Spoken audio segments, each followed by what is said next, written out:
arkadaşlar, kanalıma hoş geldiniz. Bugün sizlerle birlikte görmüş olduğunuz bu harika lif modelini yapacağız. 6 parçadan ve küçük papatyalardan oluşan bu lif modeli hem kolay hem de çok güzel bir model oldu. Ben bayılarak çalıştım. Umarım sizler de benim gibi çok seversiniz.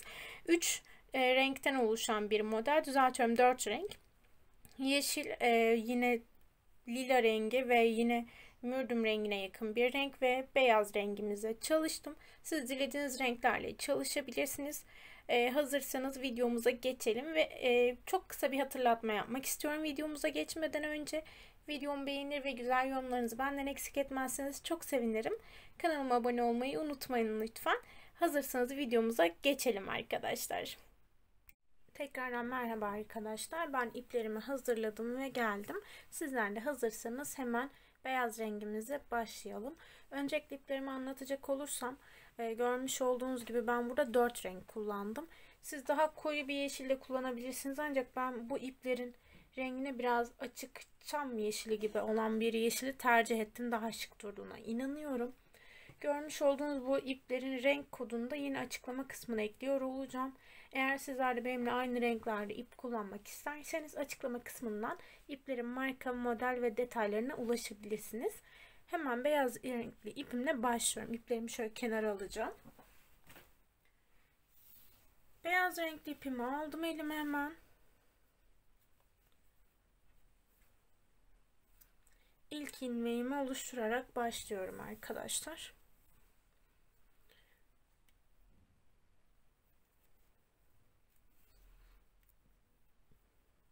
Ve hemen hızlıca 3 zincir çektim. Biri sıkılama zinciri ve üzerine de 3 zincir. İlmeğimi uzatıyorum. Uzattığım ilmeğimi ikinci zincirin içerisine batıyorum arkadaşlar. Hemen buradan ilmek çıkarıyorum.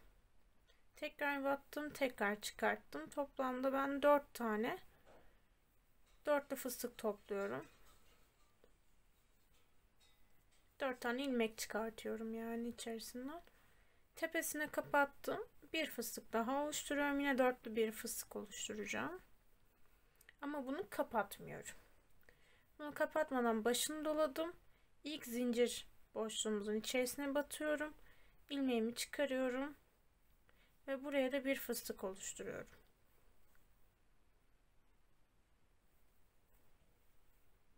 Evet, dördüncüyü de aldım.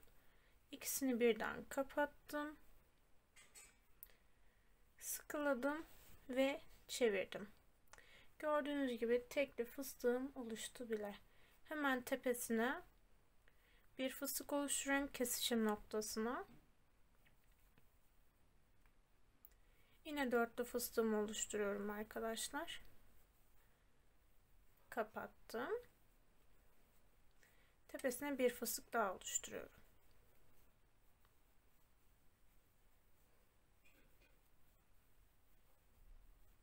Dibine iniyorum.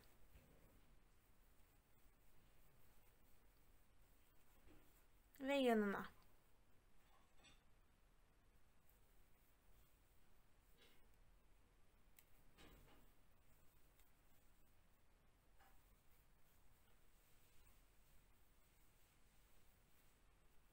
Üçünü birden kapattım. Ve tekrar tepesine batıyorum.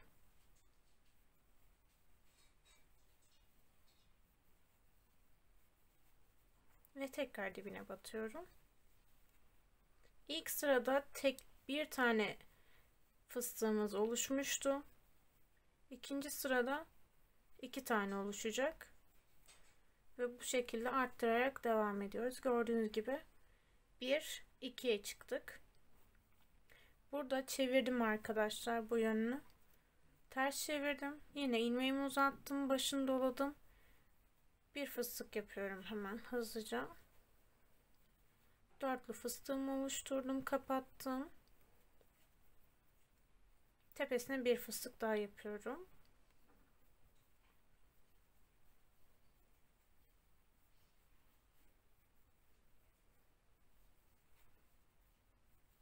Dibine yapıyorum hemen. Ve yanına geçiyorum.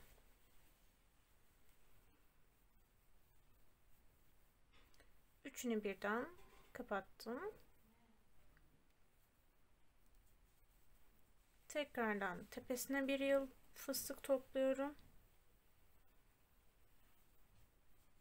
Dibine ve tekrardan yanına toplayacağım.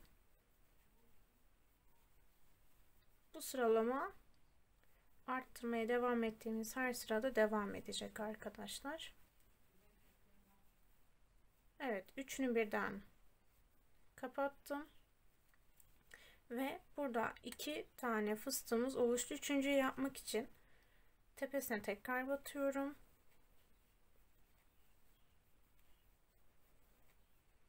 Ve dibine batıyorum.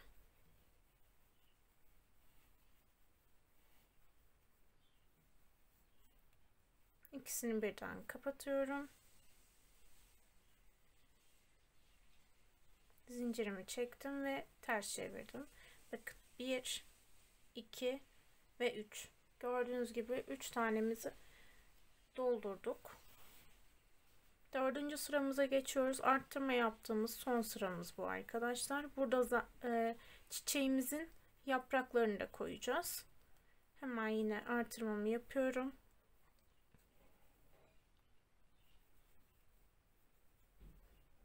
Daha önce çiçek motifinin yaprağını koymamış arkadaşlarım bu kısmı dikkatli izlemesini öneririm. Her motifte yaprak kısmı aynı şekilde koyulmakta çünkü. Yine tepesine, dibine ve yanına olacak şekilde üçlü fıstığımı topladım. Her fıstık dörtlü fıstık biliyorsunuz ki. İkisini birden kapattım ve ilmeğimi uzattım. Şimdi arkadaşlar yeşil ipimi elime alıyorum. Buradan bir ilmek çıkartıyorum. Ve beyaz ilmeğimi biraz küçülteceğim. İçinden geçtim. Ve içerisine ilmeğimi oluşturdum. Başını doladım. Ve yeşille fıstık oluşturuyorum. Dörtlü fıstığımın ilk etabını oluşturdum. Arkadan beyazı ve yeşili yürütmeyi unutmayın arkadaşlar. Beyaz ipimizi kullanacağız. Yeşil ipimizi de saklamak ve sağlamlaştırmak amaçlı saklıyoruz aralarına. Hemen dibine batıyorum. Ve yine yanına batıyorum. İpleri gizlemeyi ve yürütmeyi unutmadan yapıyorum bu işlemi. Üçünü bir kapattım.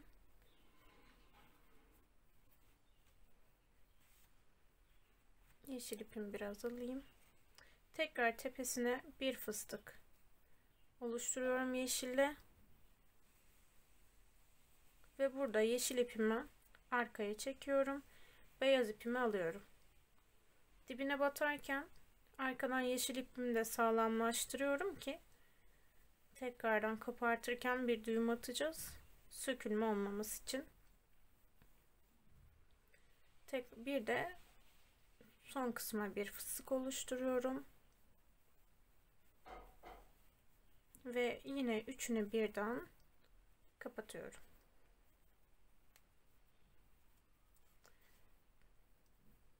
İkili bir fıstık toplaması daha yapacağız. Son kısımda yaptığımız gibi. Söylediğim gibi son artırma sıramız bu. Buradan sonra azaltmaya, kesmeye başlayacağız.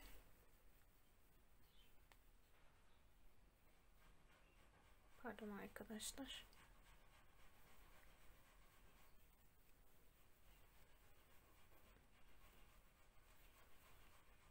Evet. Burada son arttırma sıramızı kapattık. Bu kısma geldiğimizde hemen makasımla buradan keseceğim. Bu iki yeşil ipin başlangıç ve son noktalarını birbirine bağlayacağım. Söylediğim gibi sökülme olmaması adına yapıyorum bunu. Siz direkt de kesebilirsiniz. Ben biraz sağlam olmasını istiyorum. Bu nedenle bağlıyorum. Ama bağlamanızda fayda var. Benim naçizane fikrim bu. Söylediğim gibi siz dilediğiniz gibi yapmakta özgürsünüz. Buradan itibaren arkadaşlar artık kesme işlemine başlayacağız. Yeşil ipimi kenarıma alayım ben hemen.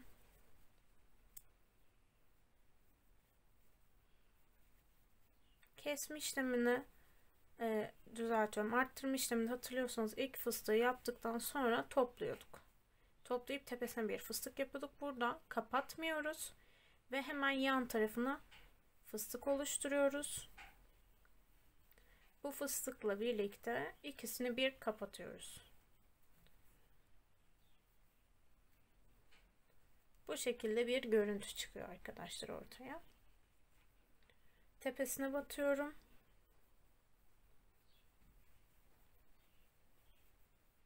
Yine dibine batıyorum.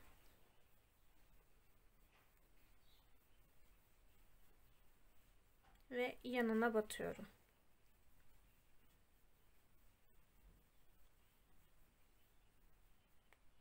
Ve üçünü bir kapatıyorum.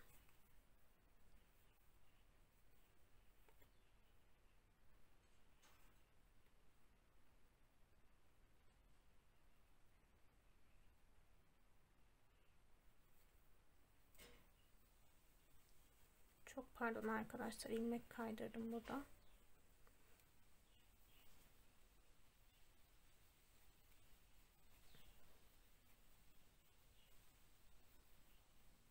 Hemen hızlıca yeniden yapıyorum.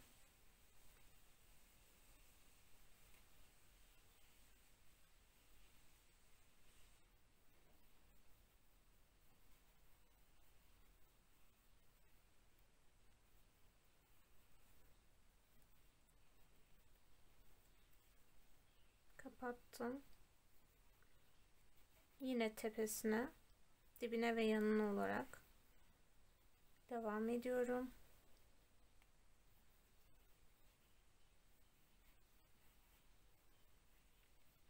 Siz isterseniz burada çiçek koyabilirsiniz. Yani renkli iple çiçeğinizi burada ekleyebilirsiniz. Ama ben 3 boyutlu bir görüntü oluşmasını istediğim için en son ekleyeceğim. Üzerine bir fıstık oluşturarak çiçeğimizi monteleyeceğim. Bence daha şık görünüyor o şekilde, ama siz bu yöntemle de yapabilirsiniz. Burada renk geçişi ekleyerek. Bilginiz olsun. Hemen buradan tekrar bir fıstık topluyorum. Ve son fıstığımızı toplayarak bu sırayı sonlandırıyorum arkadaşlar.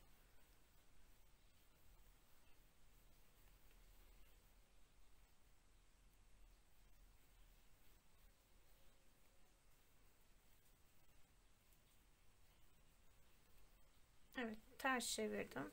Buradan da sayacak olursak yine 1, 2, 3, 4'e çıktık. 4'ten 3'e indik. Burada görüyorsunuz 1, 2, 3. Buradan tekrar bir ilmek oluşturuyorum. Aynı kesme işlemini yapıyorum.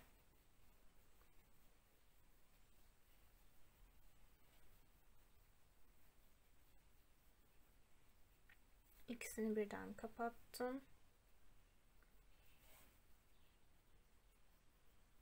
İlmek uzattım.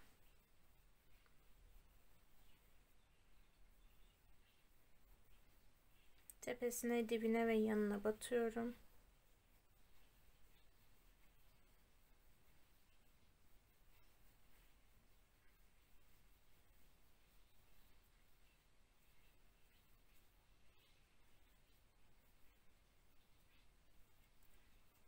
İlmeğimi kapattım. İlk fıstığımı oluşturdum bile.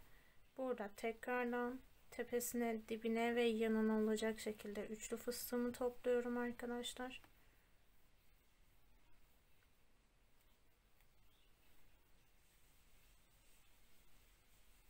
Evet, fıstık toplam işlemine devam ediyorum.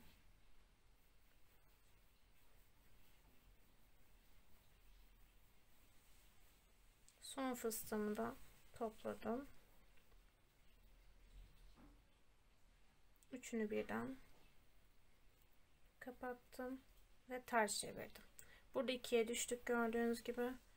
Yine buradan bir düzeltme yapacağım. Evet, ilmeğimi uzattım.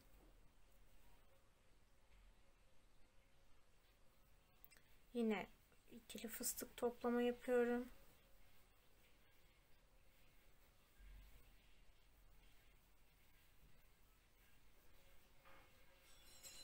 Burada da teke düşeceğiz arkadaşlar. Yine tepesine, dibine ve yanına olacak şekilde üçlü fıstığımı toparlıyorum.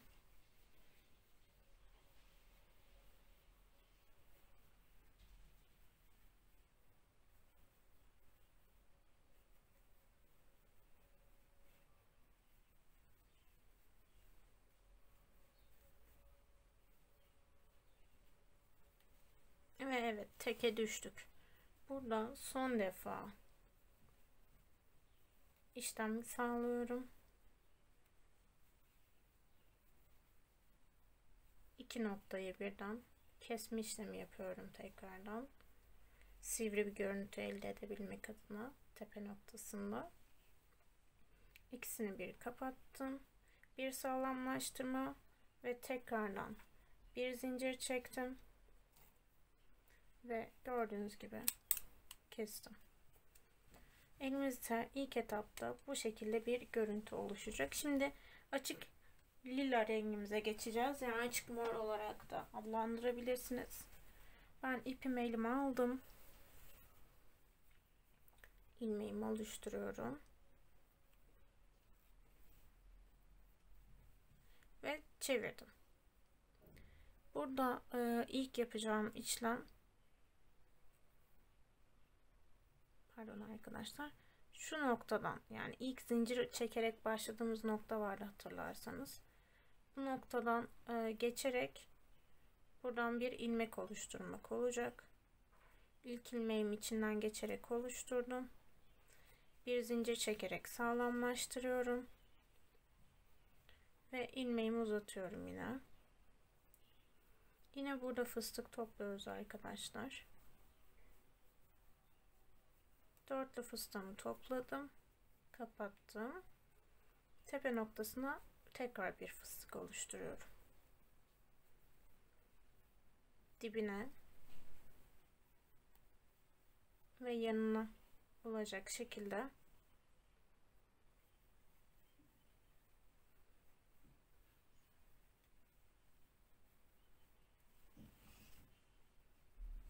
üçlü fıstığımı oluşturdum. Kapattım. Ve gördüğünüz gibi ilk fıstığım burada oluştu bile.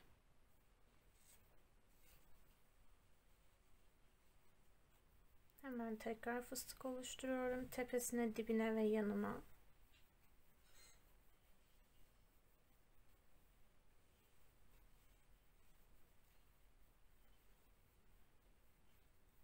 Bütün yan sıra boyunca bu işlemi tekrar edeceğiz arkadaşlar.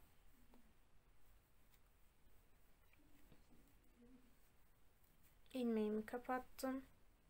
Sıra sonuna kadar aynı işlemi tekrar edelim ve gelelim arkadaşlar. Evet arkadaşlar, görmüş olduğunuz gibi ben sıra sonuna kadar geldim. Burada ipimi kestim. Toplamda sayacak olursam da burada hatırlarsanız 1, 2, 3, 4, 5, 6, 7 ve 8 fıstık olmuştu. 4 çoğaltma, 4 azaltma şeklinde. Üst sırada ise toplamda 2, 4, 6, 8 ve 9 tane oldu. Yani bir tane arttırmış olduk bu sırada. Hemen diğer rengimi elime aldım. İlmeğimi oluşturdum. Ve tepe noktasına batıyorum. Buradan ilmeğimi çekiyorum hemen. Pardon arkadaşlar. İlmeğimi aldım. Bir zincir çektim sıkılayabilmek için ve ilmeğimi uzatıyorum.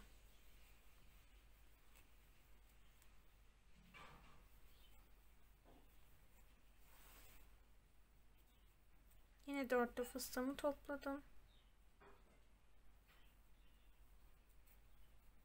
Kapattım. Tepesini topluyorum şu anda. Tepesine, dibine, yanına klasik üçlememizi yaparak fıstığımızı yine oluşturuyorum.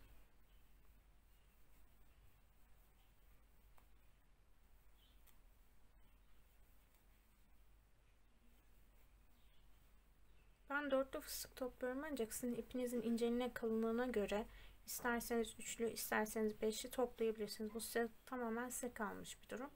Ben dörtlü fıstığın yeterli olacağını düşündüm. Bu nedenle dörtlü fıstık topluyorum. İlk fıstığımı topladım ve yine sıra sonuna kadar yapalım. Aynı işlemi tekrar edelim ve tekrar buluşalım arkadaşlar. Evet arkadaşlar, ben sıra sonuna kadar yaptım ve geldim. Burada 8 olan fıstık sayımızı 9'a çıkartmıştık. Burada ise 2, 4, 6, 8 ve 10'a çıkarttık. Burada tekrardan son sıramızı beyazla döneceğiz.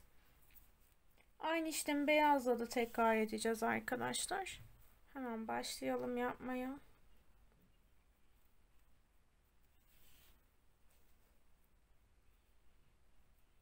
Yine ilmek başımı alıyorum.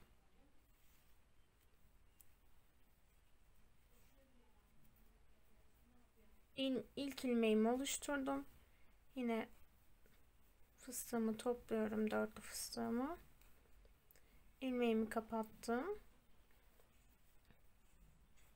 Tepesine bir fıstık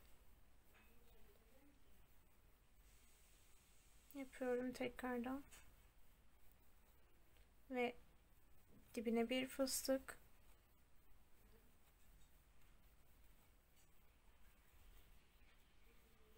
yanına bir fıstık.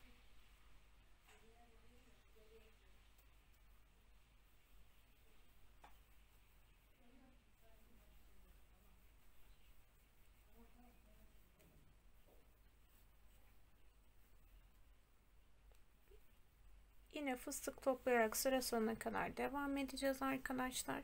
Sıra sonunda bitirdikten sonra da bu yapraklarımızdan, yani bu şekilde motifimizden toplamda 6 tane yapacağız. 6 tane yaptıktan sonra bir diğer videomda buluşmak üzere. Ben tekrardan birleştirme, süsleme, çiçeklerini ekleme ve motiflerini koyma kısmında bir sonraki videomuzda sizi bekliyor olacağım. Birleştirme videomda görüşmek üzere. Sağlıcakla kalın. Hoşça kalın.